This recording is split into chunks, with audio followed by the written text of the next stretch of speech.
everyone. What's up guys, Unofficial MCU here. Hope you're all doing well, and in this video we have a brand new tease into the regards of Kingpin seen in the Echo show. First introduced within officially the Marvel Cinematic Universe, recently in the Hawkeye Disney Plus show. He looks to take on an even bigger role moving forward here of the Marvel Cinematic Universe is exactly what we're going to be discussing in today's video. Breaking it all down for you guys here, of course. We're going to go ahead and hop right on into it.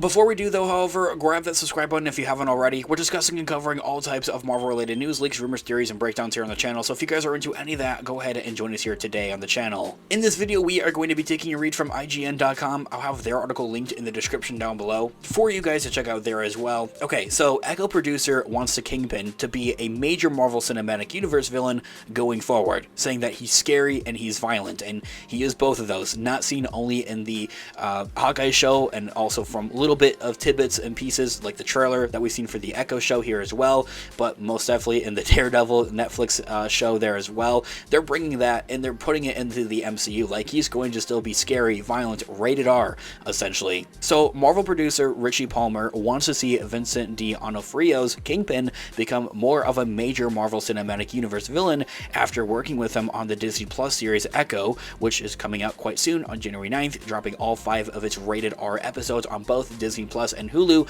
Make sure you change your settings to the mature ratings. The actor behind Wilson Fisk, aka Kingpin, in the Netflix series Daredevil, before reprising the role in the MCU for Hawkeye and now the upcoming Disney Plus show Echo and Daredevil Born Again. But Palmer, the producer who served as an executive producer on Echo, hopes that the character could become even more of a pivotal character in the future, saying that, in quotes, "I want to see that," Palmer told comicbook.com when asked if he would like to see Kingpin to become a recurring villain in the future of the MCU going forward. Stay tuned to how Echo ends and where we see him go next. As a Kingpin fan myself, that sounds like an awesome idea, and I know Vincent would love it. I need that quote right there. Giving us a big tease into the regards of the Echo show. Like, I didn't even think about this, honestly. I'm just excited to get the show itself, but the Echo show is going to set things up more clearly for what we're going to see going forward. Like, especially like into the regards of the street level kind of, you know, heroes that we see, like Spider-Man and Daredevil, even She-Hulk arguably, moving forward here essentially. Like the Echo show, it has often been described, you know, teased from the cast and crew members that is what the Echo show is going to do, is pretty much set up a lot of things going forward, especially specifically within the Daredevil Born Again show, especially as that looks to pick up and to begin its filming in its production once again after being halted last year due to the Hollywood strikes very soon in the next couple of weeks. The executive producer Palmer also reflected on how the actor D'Onofrio's performance as Kingpin, specifically in Echo, explaining how the actor had tapped into a different side of the character while maintaining his status as a feared figure within the MCU.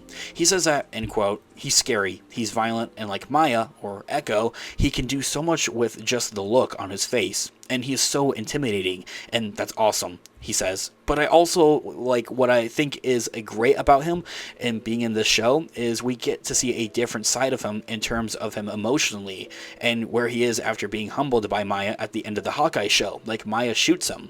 I think he's a little bit more of a changed man when we meet him here. I think he's exciting to see such a larger than life character like Kingpin go through those changes. Ending that quote right there, giving some of that, you know, pride and some of the, you know, props over to the actor behind Kingpin, Vincent D'Onofrio. Sorry if I mispronounced his name, but really giving him that props until, like, he's taken this character, he's grown with this character, and he's evolved with this character so much ever since the Daredevil Netflix show. And I think that's all the much more. Like, the Echo show not only is acting as like this leeway for like what we're going to be seeing in the future of the street leveled MCU, especially and specifically with Kingpin, Daredevil, Spider-Man, and all those characters, but also paying big tribute to with and how we've seen this character of Kingpin before in the Daredevil show. Echo is the first series to launch under the new Marvel Spotlight banner specifically, which specifically signifies that audiences can watch this show without needing all of the prior knowledge of the larger MCU. Like, to have watched or seen the Echo show, you aren't going to have seen every other movie and show currently within the MCU. That even goes for the Daredevil Netflix show, but I'll highly recommend it. It is also the first Marvel Studios TV show produced to be rated TVMA, mature, or rated R, meaning it's intended for mature audiences, obviously. And the first Marvel series simultaneously released on Disney Plus and Hulu, dropping all 5 of its episodes on January 9th.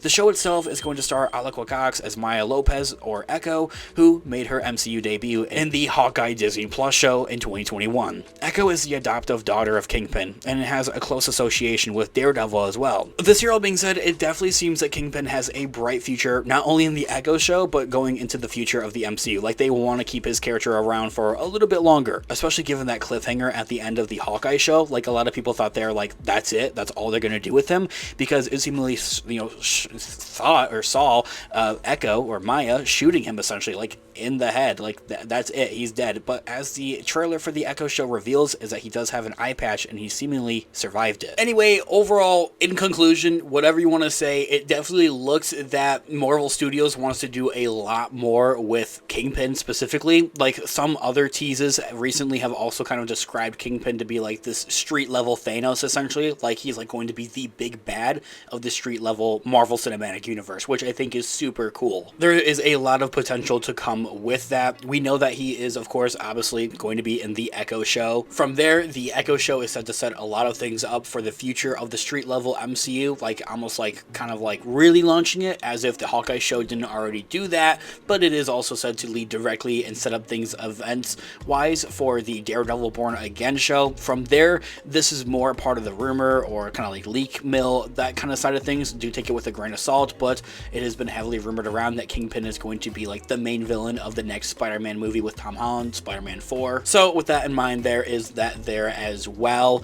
And from there, I mean, it kind of goes on and on. Like, if they wanted to, they could do a Hawkeye, season 2, although I highly doubt that they would do that. There could be a season 2 of Echo, a season 2 of Daredevil, bring the Punisher in, John Berthel. He has talked previously before about reprising his role for the Daredevil Born Again show, so a lot of people are actually anticipating to see him there as well. And if not, maybe he gets his own like MCU soft reboot show. That all in mind, this year all being said, there's a lot of different directions that they're able to go and take these characters, especially Kingpin specifically, acting as like this almost like Thanos-like kind of character, except for the MCU street level heroes. I think is going to be very, very awesome to see how that kind of goes on, and also kind of seeing like more of Marvel's future multiversal saga really specifically, even though it doesn't really have a lot to do with the multiversal saga, but really just its street level side of things really beginning to level out and like beginning to connect, I think is the big thing, because not a lot of the movies connect to one another like the Infinity Saga has done thus far, and that's been a bit of a disappointment. But to see that kind of start up a little bit more and more, I think is definitely very promising. Anyway guys, this year all being said, I would love to hear all of your thoughts and opinions in the comment section down below. What are you guys looking forward to seeing in the future with Kingpin, the rest of the street level MCU? I would love to hear what you guys are all thinking in the comments down below. Thanks so much for watching today's video. Of course, this has been Unofficial MCU. I'll catch you guys in the next one. Have a great one. Peace out.